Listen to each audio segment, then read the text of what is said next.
Towers! Howdy, howdy! Welcome to But It Was Aliens, the extraterrestrial comedy podcast brought to you by two of the most wanted former MIBs in the known universe. Each week, we bring you a case from a secret location known as extraterrestrial towers. Each case brings you closer to the all-knowing truth about the extraterrestrial. I'm your host this week, leader of the street grannies, Granny Moonwalker. Our Lord and Saviour. And sitting opposite me is the bearded one, sitting at 125,000 foot tall. It's back. Yes, sitting. He uses multiple trucks under each foot as roller skates. They say the aliens built the pyramids, but I say it was just Kev playing with Lego. The Great Wall of China was Kev trying to build a train track before becoming bored. Probers, please welcome Kevin the Grey. I have the least enthusiastic welcome. One person. Yay, that one.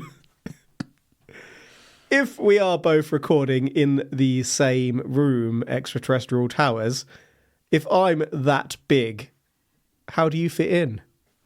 It's like the Are you in a TARDIS. cheek? Again, What's like the TARDIS? extraterrestrial towers. Oh, thank gosh.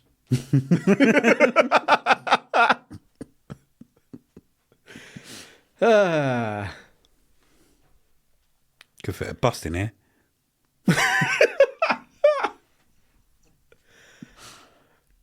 Most wanted by who? I ask. By who? Everybody and nobody Mainly the nobody, but also everybody. at the same time. Today, we're heading to Canada. Canada! Hey, buddy. It's the 2nd of September. I'm sorry. I had in fact, I think you had a friend who also had a Canadian friend. We both knew I've gone Canadian. We both knew the same Canadian. What's that about? I think I turned Scouse Canadian there. Is that a thing? Anyway, this Canadian loved South Park, but used to find the aboot, the really offensive. Everything else, all the other mockeries, he was absolutely fine with. If you did it to him, he was fine, but he used to lose his shit if you said aboot. Don't know why. What's that aboot? Every Canadian that I've met and or have had an interaction with has been awesome. Can you remember a certain wedding we went to? I can, for certain Bride's reasons. family were Canadian. Ah, Absolutely lovely. yes, the flying rap event. Yes, the flying rap event. Flying rap event of 2016. That was a UAP. Although we did identify it from the source. I never witnessed it. I did. I saw it in slow motion coming across and hitting her. Anyway. I just saw the aftermath. No one's going to have any idea what we're talking about apart from me and you. I don't even know if anyone else there saw that in all its glory other than, well, mainly me. The mother did. That's a hell of a shot. Because she then asked if we were causing trouble. I definitely wasn't. Neither was I. I think you'll find that rap was aimed for you. I don't think it was. No, it wasn't. No. We were just sat down. Having a friendly chat. Right, back on topic. It's September 2nd, 1987. Kevin was in a great mood. He was hyped. Me or person we're covering today? Person we're covering today. Okay, Kevin owned a motorcycle, definitely not me. and this bike was loaded up because he was going moose hunting for 3 days. This trip was to take place between Sheldon Lake and Macpass. I thought something was missing there. That sounds almost Scottish, doesn't it? Macpass. During those 3 days, Kevin was going to stay at Dewhurst Creek in a private trailer. A few of Kev's mates were also going to join him at some point during this trip, and they were going to go fishing. A packed, fun 3 days for Kevin. That sounds like a great trip, except for the hunting, the fishing, and the motorbike. Absolutely. Picture of a pig there for you. Is that a moose? It's a moose. I mean, obviously it's a moose. I don't know why I'm asking that, really. The antlers are very, very telltale. But the face. They look different face on. I guess I've only ever seen them from the side. It's like he's... I don't know if it's just the angle, but this moose looks like it's got a ball sack hanging from its chin. I guess that's just the angle and the colour of the fur, is it not? Yeah. Or does he actually... Is that where they keep their balls? There is something else in that picture that I have only just noticed and never noticed it when I put the picture in. Oh, no. The moose has an erection. I hadn't noticed it until you said there's something, and immediately my eyes were drawn to the penis. This moose is aroused. Thank you for making me see the first moose penis I've ever seen in my life, Mr. Moonwalker. It's a special moment today. That is purely coincidental. I was like, I just need a picture of a moose. You've made me see a moose's balls and penis. Excellent. Moose dick. As Kevin left, the temperature began to drop, and shortly after that, it began to rain a little. The rain then started to turn into a downpour, so Kev decided he was going to stop at a place called Gravel Creek. Check out the Gravel Creek. Kevin was soaked to the bone. So Kevin had a friend who owned a cabin nearby, so he decided he would head there and change his clothes and switch to something more appropriate for the weather. More appropriate. Kevin. More appropriate. Kevin's got a lot of friends. Kevin has got a lot of Kevin is popular, as are all Kevins. The world loves a Kevin, in fact. And Kevin was also prepared, had a change of clothes on his person, assuming this was a he. Then you aren't going to throw that Kevin is a lady at me at a later point? Nope. You can trust. I'm feeling honourable and trustworthy here. That I feel like Kevin is someone we can really get behind as a people. We should make Kevin our leader. Can you ride moose? I don't know. I really thought you were going to say you can ride anything if you're keen enough. I was about to say, but I'd like to, but I'm not sure I would now. I can imagine it being a bit vicious. Like, what are those things called? Buck and Bronco? I saw a video the other day, actually, of two moose. Is that where you took that photo earlier? No. They were having a fight, and it was by someone's truck, and the truck just got demolished. I was like, fuck. They're big old things, aren't they? They are powerful beasts. So can you ride them? Probably. Woo! I would like you to try, and then let me know. I'm busy that day. Once Kevin had changed and finally got to his destination, he was exhausted. So he made himself something to eat and went to sleep. Kevin is also a skilled chef, I see. Yep. Once he awoke the following day, the rain had stopped, but it was still damp and wet. He collected his things and set off for a day's hunt. As he was riding down the road, an uneasy feeling suddenly came over him. The environment wasn't new to Kev, so it wasn't a case of being in an unfamiliar environment. As he continued, he would look towards the trees and believes that he saw something.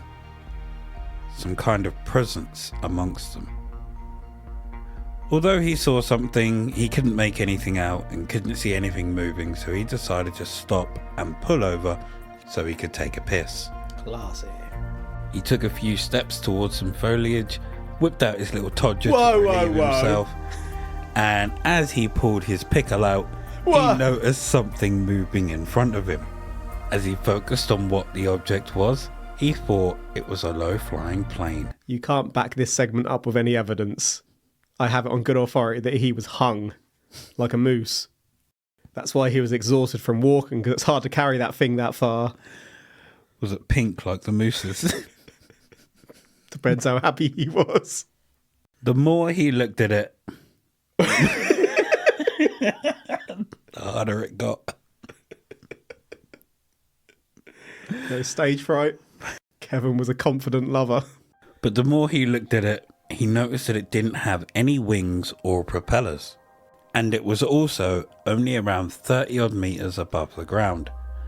But what was creepy was that this object was silent. This was amazing to Kevin. So he whipped his little Todger away and ran to get his camera from his bike. Unnecessary. But once he'd got the camera, what's unnecessary? Getting a camera No, to the document other bit. this thing. What, putting it away? You'd rather he just ran with it out. I'm pretty sure that's more inappropriate. It's hard to put it away when it's so large. I understand your predicament. Once he'd got the camera, for some reason, he didn't take a photo. He couldn't even explain why he didn't. He describes the craft as a green cigar shape with sections of grey which separated the top and the bottom. The craft then disappeared and then came back into his view. It appeared to be more solid to him this time round, and he thought to himself, I don't think I should be seeing this. So he squatted down to try and hide whilst keeping an eye on the object. He then decided to creep back towards his bike.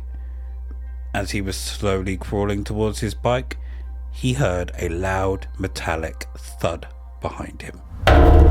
Firstly, Kevin doesn't sound like that. I've heard it on good authority. They had a really deep, booming, commanding voice, yet also reasonable and calm. I don't think I should be sounding. I don't think I should be seeing this. Still not quite there. How about you give us an impression of how this Kevin should sound? I don't think I've got the vocal range. See, I could do it, but if I did, you'd get so excited and calm at the same time. That wouldn't be fair to you. You'd be too conflicted, so I can't do it. How about you just give it a try?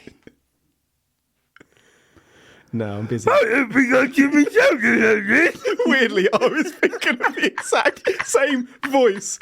Like, what's it called? The Bill Murray's Christmas Carol, Scrooged. I was about to say the Muppet. No, well, Scrooged. Where it's got that guy in it who's also in Police Academy.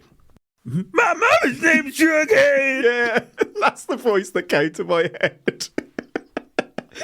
The most beautiful voice in all the world. I don't think I'll be seeing this. That's so deep and calming. I feel so calm.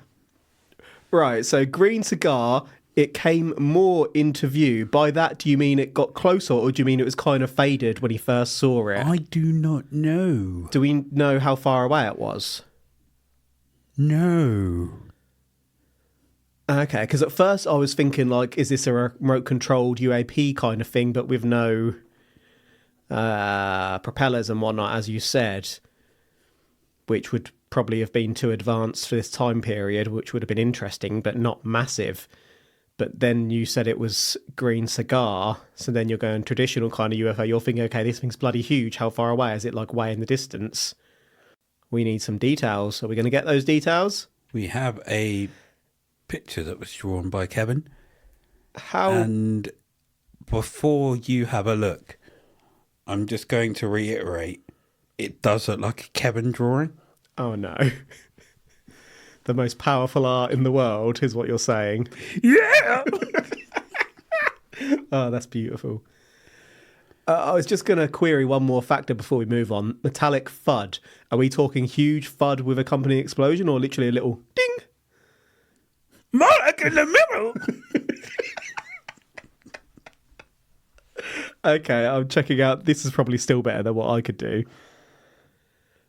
I don't really understand it, having said that. It's almost like I'm looking inside. So we've got a wall. Ah, yeah. Sorry. This is the window I looked out of. Scratch that. You just showed me the wrong artwork. Yep. I think I see where this case is going. I think I can see the future. Kevin shit his pants and legged it. He ran into the road hoping to see another vehicle or person. As he ran around the bend, he didn't come face to face with a vehicle or person. He came face to face with two. Not one, Kevin, but two. Two what? Grey beings. Oh, the greys are back. The beings stood firm in front of him. Dressed with a skin-tight blue jumpsuit, their arms, legs and torsos are described as being thin, and they have insect-shaped heads and pointy faces. Insect-shaped? Kevin believes that these were grasshopper people. Giant Jiminy Cricket perverts! Giant Jiminy Cricket pervert motherfuckers. But grey and not green? Yeah. Grey grasshoppers. Okay. I mean, I think you can get grey grasshoppers, depending on where in the world they are. I think they go from grey to brown to green. As they get older. Probably. Stand up, that's green. Is this a And they Pokemon? go brown. We're looking great. Whoa. Is this a Pokemon? No. Shelby? I gotta catch them all. Cypher?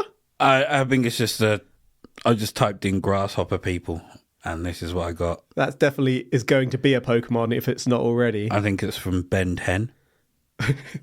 Possibly a Pokemon then. Did you know in Ben 10 there is a character called Kevin 11? Is there really? Yeah, it's Kevin 11, huh? Amazing. And he catches them all. That Kevin is also honourable and trustworthy with a beautiful voice and should be a leader. I can imagine him doing the president's speech. Well, thank you for going gathering here today, people, huh? I don't know what I'm gonna say, but thanks. One of the beings raised their hand and grabbed an item which was at their waist. To Kevin, it looked like a flashlight. The being pointed it at Kevin, and before he knew it, a bright beam hit him. Oh, He wasn't knocked from his feet, because he's tough. he wasn't pierced, and he wasn't burnt. What did happen to Kevin is that he was pulled from reality. Ooh. Where he was, it was completely silent. He says that there was nothing in this space but him. He tried to call out to somebody, anybody, but nothing left his mouth. Oh, that's emotional. It was complete silence. It was pitch black, and not like the Vin Diesel film. He couldn't move any part of his body. And then out of nowhere, he experienced the sensation of shooting upwards. Every time you say that, I'm looking for Randy Orton in know. the research notes.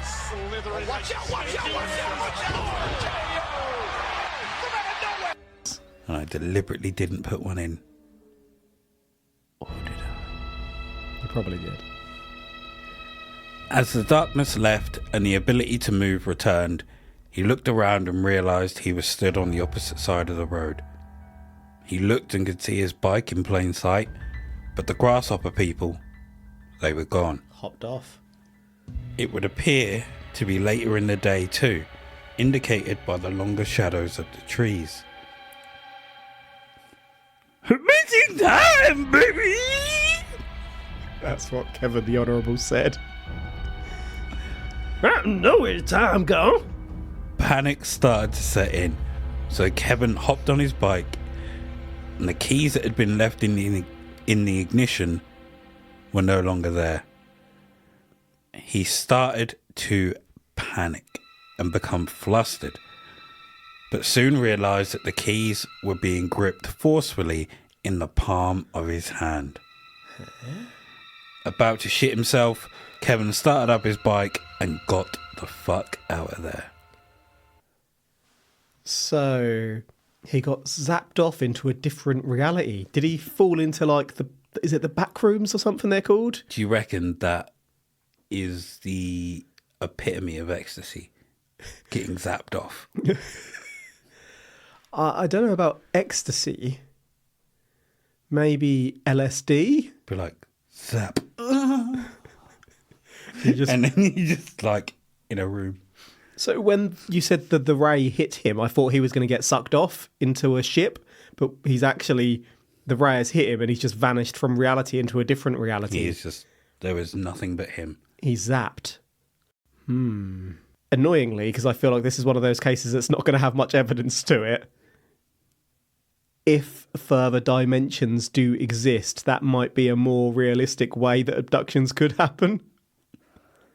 Zap them into one dimension and then just pick them up from that dimension once they're on their ship. Yeah. Something like that. Or just zap straight into the ship that's already there, but in a different dimension that we can't perceive. No, good point. So in that case, would you say that we would only see darkness, or we wouldn't be able to perceive anything inside the ship? Well, I don't know. I guess it depends on how it works. It might be that we can't perceive anything because we just don't have the sensors for that dimension. Mm-hmm. Or are they using some sort of technology that does pull us into theirs? I'm getting way out of the realms of provable science here. I like to think that you stay in your own dimension. Things are just happening to you. Wait, why are my pants around my ankles? Oh, hello. Could the grasshoppers talk? How do they communicate? I mean, grasshoppers kind of, don't they rub their legs together and click? Mm-hmm. Is this what these... Is it like a... I suppose we hear the click. Like crickets? But is that not like a vibration? The byproduct of the vibrations between the legs. Maybe necessarily. These grasshoppers communicate in the same way because they're so much bigger. Their voice is much clearer and they can actually make words with the higher range of movement they can achieve, more surface area to rub. So when they rub, they could, for example, sound like, Hello there. So you're saying they have vocal cords? not vocal cords, just But they use their body to mimic sounds that they've heard? they use their body to communicate in the way that their species has evolved. So they've basically... Think of a guitar or a violin or something, string instrument. Mm-hmm. You can make lots of different sounds by the area that you rub it, basically. The area you rub, I've chosen the wrong words there. I just let you carry on. But so depending on where they rub themselves off, it can make different sounds. And to us would mimic voices, but to them it's what they've developed to communicate. So for us to be able to hear the words that they are saying, they would have had to have heard those before to know what... But I'm not saying they're speaking our language. It just sounds like it. Oh, so that's just a Coincidence. Hello there, how you doing? Huh?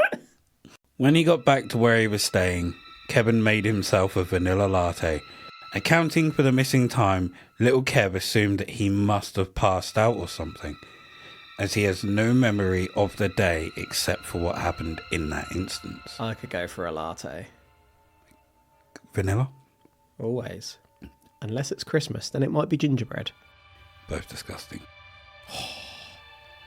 Kevin sat there contemplating and drinking his coffee before he was interrupted by a soft humming sound, shortly followed by a vibration in everything around him. It's the grasshoppers communicating.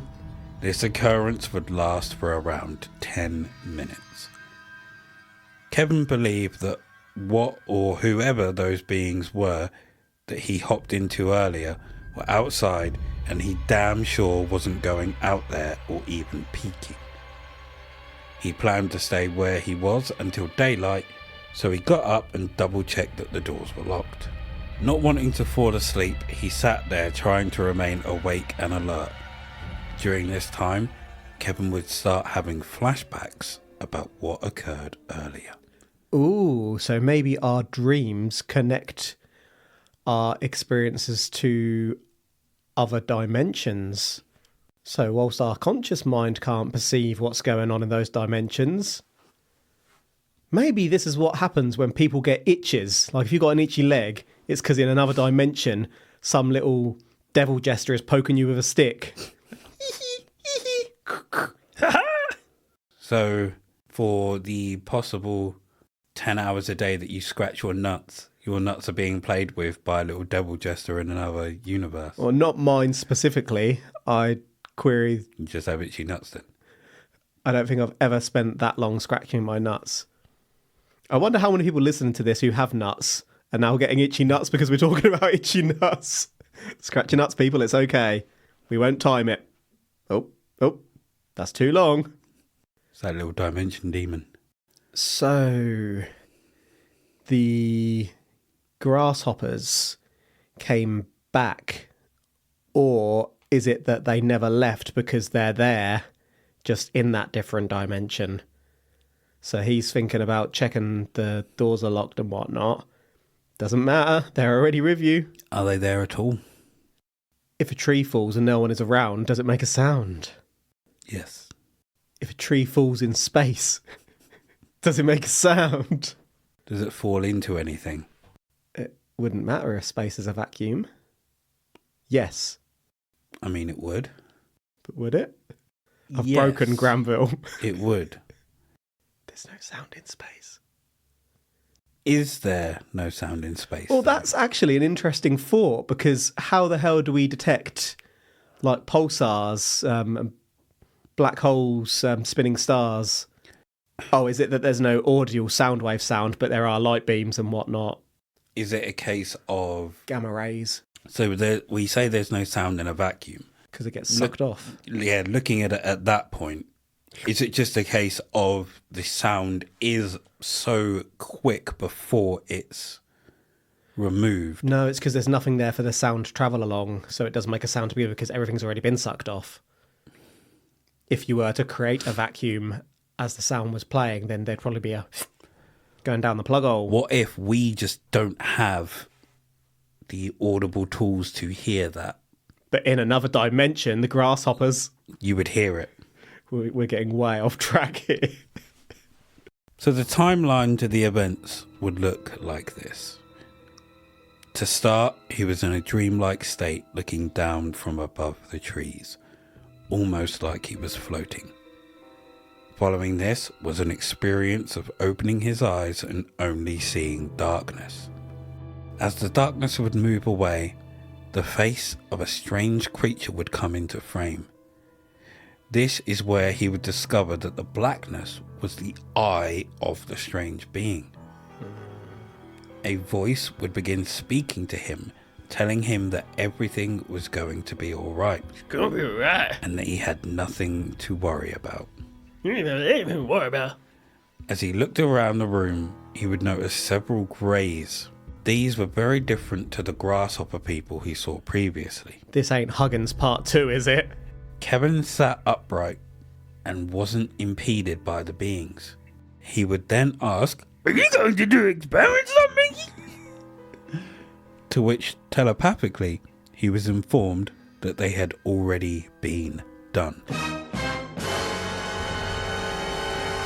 Done the experiments. The being in front of him would then ask him if he would like to see the planet Earth from where he was. Kevin agreed and started walking towards a window-like screen. All the while, he was rubbing his hands in slight discomfort. Not from anxiety of what he was about to see, but because of a strange sensation. Maybe this is the effect of some form of anesthetic they used on him. The being pointed to a bright white star on the screen and informed Kevin that this was his home. That was Earth. Kevin was far from home. So he did get sucked off. Yeah! The creature began to speak to him about space, star systems and the like. But Kevin was in shock at this point, so the details from this conversation are extremely hazy. The beings would then invite Kevin to go on a trip with them, but they didn't mention where, or if they did, Kevin doesn't recall. He decided to decline the offer, though, and was told that because he was declining the offer, he would have to forget what he has witnessed and been told. He was given a clear glass with a yellow liquid inside it and told to drink all of it. It was explained to him that drinking it would make him forget and that this was for his own good. Kevin was wily though. He didn't want to forget everything. So he took 3 large mouthfuls and put the glass down on a table, leaving some of the liquid in the bottom. The next thing he knew, Kevin awoke at the side of the road before getting on his bike and returning to the cabin, just like I mentioned earlier. Either these creatures are stupid or they're too trusting, which makes them in turn stupid. As if they would... You need to drink every drop of this. And we're just going to turn our backs now and wait. We won't be watching. Yes. Keep drinking. Good. Excellent. Okay. Let's go. I'm drunk it all. Because Kevin had such a wonderful, convincing and commanding voice, they never questioned it. He seems I'll drink every last drop. honourable and trustworthy. Mm-hmm. And the grey/grasshopper people, which ones was it at this point? Wasn't the grasshopper people. So maybe these are like super advanced ant-like civilizations where you've got the worker greys who look more like grasshoppers, and then the scientist greys or diplomat greys, I don't know, who have developed to not have the same physical prowess. Could be. Soldiers and scientists. You're born into destiny. You have no choice. When Kevin's friends arrived the following day, Kevin never mentioned this to anyone. And apart from mentioning it in a letter to one of these friends 10 years later, Kevin wouldn't mention it for 13 years until on the 8th of July 2000 he took it to Martin Jacek, and now we bring it here. This is the part of the probe where we turn to science and skepticism. There really isn't much here, but we do have that letter to look at. The letter sent to Kevin's friend 10 years after the fact. It was investigated by Jacek, and the letter and Kevin's story do match up. Jacek's investigation into Kevin himself led Jacek to believe that Kevin was both honourable and trustworthy. Yeah. And believed that nothing that was said by Kevin would lead him to question his credibility. Honourable and trustworthy, see? So to summarise... was the letter ever tested for validity? How so? Was it aged to know that it was written when he said it was written? Was it in the right handwriting? Was the friend questioned about receiving the letter? Not sure on 1 and 2. Yes on 3. Okay. Because he went to visit the friend and read the letter. Didn't just take Kevin's word. I don't know if this makes us bad friends, but none of our social group have ever written a letter to others in the social group. When you write a text message. Well, I suppose. Yeah, maybe this is old times communication, I guess. Wait, what year was it again? 87. 1987. Yep. Well, when we haven't had phones, we haven't written letters to each other. No. Because we saw each other at school. I don't know. Or literally just walked and knocked on your door. The amount of times I put my headphones on and walked that like 20-minute walk. Yeah. Knock on the door. You're not there. Go home. You literally get to your house 5 minutes after I left. Good exercise though. The world was a different place. So to summarise, we have the story of Kevin, a moose hunter who decided to go on a 3-day hunting trip. En route to his cabin, it absolutely pissed it down, soaking him to the bone. He stopped at a friend's and changed his clothes to continue his trip. Once he arrived, it was pretty late, so he got something to eat and chilled out before going to sleep. Once he awoke, he packed up his hunting gear, hopped on his bike and headed out. Whilst riding down the road, he soon got an eerie feeling. As his attention turned amongst the trees, something caught his eye, but it wasn't anything major. He pulled his bike over and walked into some foliage to relieve himself. This is when he saw the object. His penis. It was massive. At first he thought it was a plane, His but it penis. soon became apparent that wasn't the case. It was his penis. He returned to get his camera from his gear and headed back to the scene. For some unknown reason, he didn't take any pictures, but just stared. Yeah, that's weird. It became apparent to Kevin that he shouldn't be there, so he ducked down into the long grass and started to crawl back to his bike. His slow, silent crawl was then interrupted by a loud metallic thud from behind him. Kevin legged it. Made it to the road, hoping to see some other vehicle or people, but instead he ran straight into two grasshopper people in tight blue suits. One of which pointed a flashlight-looking device at him and shot a bright light at him. This put him into a state of nothingness, just pitch blackness with no sound. When Kevin came to, he was standing on the opposite side of the road to his bike. Clearly confused and shaken, he rushed to his bike after realizing that a significant amount of time had passed and rode back to his trailer. Once there, he tried to piece together what had happened, but was interrupted by a light humming sound and vibrations through the trailer. Kevin knew that the grasshopper people were back, so he hid, waiting until daylight. During this time, he attempted to stay awake, and this would lead him to have flashbacks from what happened earlier. From feeling paralyzed, the sensation of floating, seeing blackness, which was actually the eye of a grey who was in front of him. And they told him they'd operated on him and then invited him to have a look at Earth from their location. They then offered to take him on a trip, but he declined. Upon declining, he was told he'd have to forget everything, and they gave him a glass of yellow liquid to drink. Kevin was sneaky and didn't drink it all. Next thing he knew, he was stood on the opposite side of the road to his motorcycle.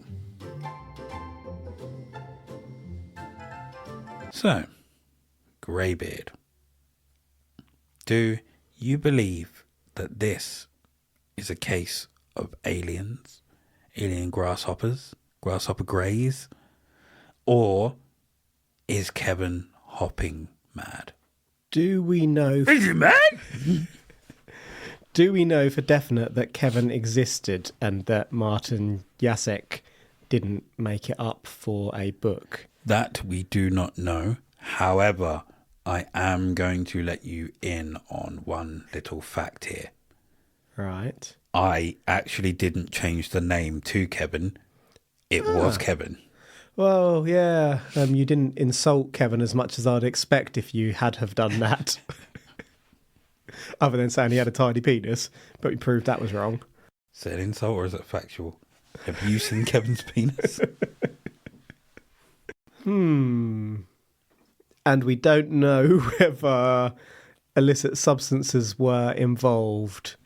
We do not. This was a holiday, so you'd assume that good times were rolling. They were out doing a bit of hunting, then a bit of fishing. And I know of people who go fishing and do exactly that when they're fishing. Mm-hmm.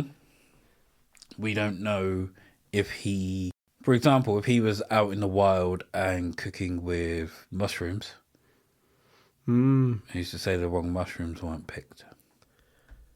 I mean, regardless, I'm not going to be saying that it's aliens because we don't have any actual evidence. Yeah, I suppose what I'm struggling to determine is A, whether Kevin definitely existed. You'd expect some photos or whatever, something to verify that. And B, if he did exist, whether Kevin is bullshitting. Presumably there wasn't a particularly big financial gain from this. So is Kevin having a laugh, or does Kevin believe this did happen, but actually it was related to illicit substances or neurological activity, for example? I reckon it was Martin. So you think it's aliens? Cool. I didn't even say that. I don't think it was aliens either. And what sways me in that direction, not anything that you just said, it's the fact that you had a camera to take pictures and you didn't. I just don't get that. Okay, he didn't take pictures of the ship or anything then, but you know where that ship was. You could have gone back and investigated to see if there was any markings in the ground of where the ship landed. Mm-hmm. And that could help verify your story. And none of that did. Absolutely. So for me, I cannot, on the grounds of lack of evidence, Edibles.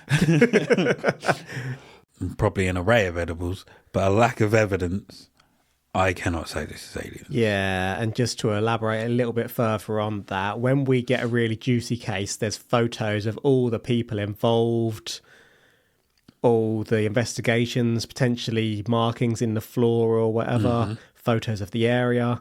There just isn't anything here, which suggests to me it might have just been done for a book, as we said. Yeah. So, thank you for joining us for this week's probe.